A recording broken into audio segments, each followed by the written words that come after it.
یہ مقتدر حلقے کب تک ہماری تقدیر لکھیں گے؟ یہ جب بھی لکھیں گے غلامی کی زنجیر لکھیں گے۔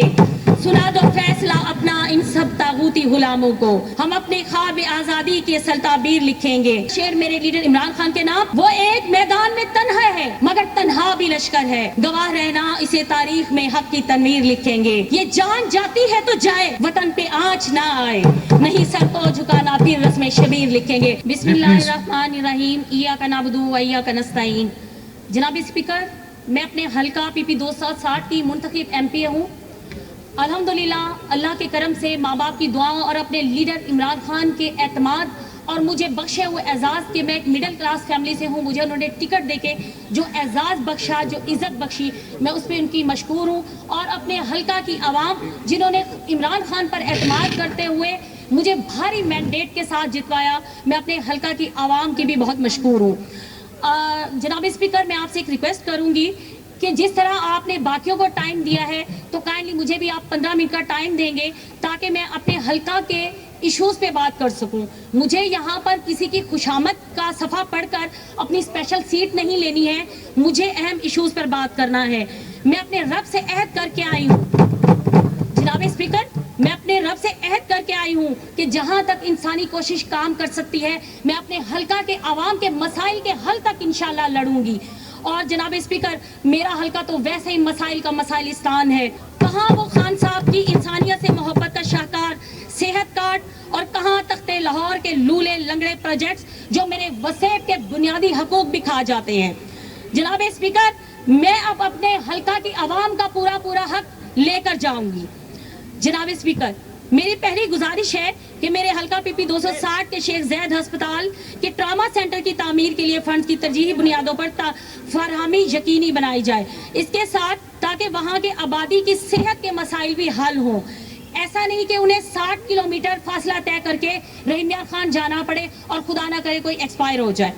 جناب اسپیکر، بدقسمتی سے حلقہ کے بے تحاشا سکولز ایسے ہیں جو 30-40 سالوں سے اپ گریڈ نہیں ہوئے یا کروائے ہی نہیں گئے اور مڈل ہائی نہیں ہوئے۔ پھر ٹیکنیکل فالٹ، یہ ٹیکنیکل مسٹیک یہ کر دی گئی کہ جہاں ہائی سکول ہے ہی نہیں وہاں عوامی پریشر کی وجہ سے کالج بنا دیا گیا ہے۔ جناب اسپیکر، مگر کالج میں بچے نہیں ہیں، بچے کہاں سے آئیں؟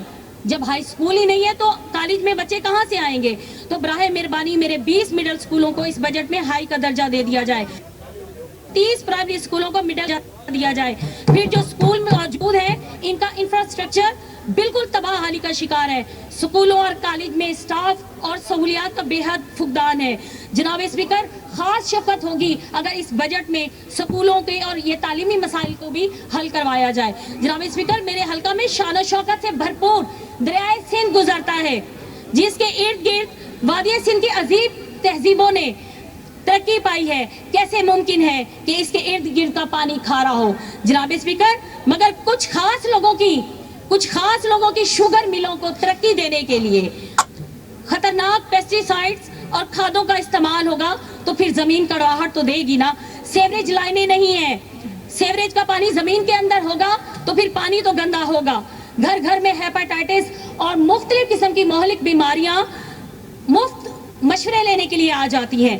دل اور گردوں کے بیمار بغیر ہسپتالوں کے ایڑیاں رگڑ کر مر جاتے ہیں کیونکہ میٹرو اور اورنج ٹرینیں تو جگر کا علاج کرنے سے رہیں۔ جناب اسپیکر، میرے حلقہ میں سابقہ دور میں واٹر فلٹریشن پلانٹس لگائے گئے جو کہ کرپشن کی نظر ہو گئے۔ متعدد فلٹر پلانٹس جو ہیں ایک دن بھی نہیں چل سکے۔ اب یہ حالت ہے کہ مشینری اور بجلی کے میٹر تک چوری ہو چکے ہیں۔ گزارش ہے کہ اس معاملے میں خاص توجہ فرمائی جائے کیونکہ جو پانی خراب ہو چکا ہے اس کے ساتھ میرے حلقہ کی عوام کی صحت بہت متاثر ہوئی ہے۔ جناب اسپیکر، سنا ہے وطن میں زراعت ریڑھ کی ہڈی ہے، ملک کی 70% آبادی زراعت سے منسلک ہے مگر کسان کے مسائل کو کوئی نہیں سنتے ہیں تو صرف نام نہاد کاغذی کاروائی تک۔ پی ڈی ایم کے امپورٹڈ دور حکومت میں کسانوں کا جو حشر ہوا اگلے 10 سال تک ملکی معیشت پر اثر انداز رہے گا۔ کسان خوشحال نہیں ہے۔ میرا حلقہ پی پی 260 دریا کے بیچ میں حلقہ ہونے کے باوجود نہری پانی کا انتظام نہیں ہے۔ دریاؤں کے دریا لگتا ہے صرف سندھ کے وڈیروں کو پالنے کے لیے پیدا ہوئے ہیں۔ محکمہ زراعت کا عملہ اور مقامی انتظامیہ صرف خانہ پوری تک محدود ہیں۔ جناب اسپیکر، فصلوں کی پیداوار متاثر ہے جبکہ کھاد خود ساختہ بحران اور جعلی ادویات نے کسانوں کی کمر توڑ کر رکھ دی ہے. چھوٹے کسان کو ڈائریکٹ ریلیف دیا جائے تاکہ ہم معیشت میں بہتری لا سکیں. میڈم محترمہ وائنڈ اپ کریں پلیز. دیکھیں اگر آپ وہاں پر ٹائم دیتے ہیں سر, یہ میرے عوام کے ریلیف کے لیے ہے. آپ کے کولیگس نے بات کرنی ہے سر, یہ عوام کے ریلیف کے لیے اور یہ بجٹ میں ہی ہے سر. یہاں پر آپ سے مطالبہ کیا جا سکتا ہے. آخری 30 سیکنڈ جی. سر اگر میں یہ چاہتی تھی کہ میں اپنے حلقہ کی عوام کے لیے یہاں پر ڈیمانڈز کر سکوں, کیونکہ بجٹ ہے, آگے 5 سال پڑے ہیں سر, ڈیبیٹ ہوتی رہے گی, لیکن باقیوں کو ٹائم دیا جاتا ہے. جب ہماری باری آتی ہے تو کہتے ہیں یہ وائنڈ اپ کریں. میڈم 6 منٹ تو ہو گئے ہیں نا آپ کے, آپ پلیز وائنڈ اپ کریں. راشن اسکیم وائنڈ اپ کریں پلیز. تصویر اور تضحیق کے ساتھ چلائی جا رہی ہے. میرے حلقہ میں گاڑیاں پھر رہی ہوتی ہیں, لیکن سر وہاں پر لینے والا کیوں ہی نہیں ہے؟ کیوں؟